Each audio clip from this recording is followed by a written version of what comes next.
Такая магнитолка NSDT V62G.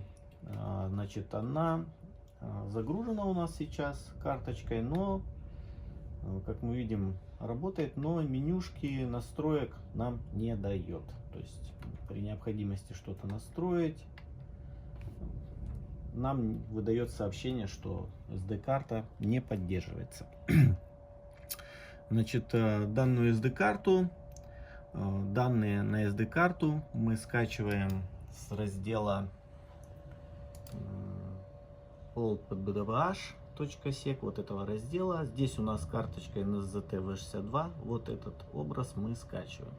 В нем находятся вот такие вот папки. Значит, мы их все копируем и вставляем в корень чистой SD карточки, желательно новой карточки, чтобы уже была уверенность, значит, ее работоспособности. В данном случае мы уже записали карточку, магнитолу и загрузили. Также мы взяли microSD Samsung 32 гигабайта хорошей карточки и сделаем ее. Нам осталось только сделать ее подготовку. Значит, заходим в раздел oldpdbh. Здесь выбираем записанные данные. Нажимаем Write. Смотрим, что у нас здесь написало. Все окей. Данные подготовлены. И дальше вставляем карточку в компьютер.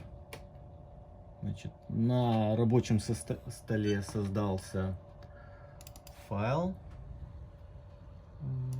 Вот он pdbh.sec. Мы его переносим с заменой в HD9 папку. Заменить. Так, все, замену мы сделали. И теперь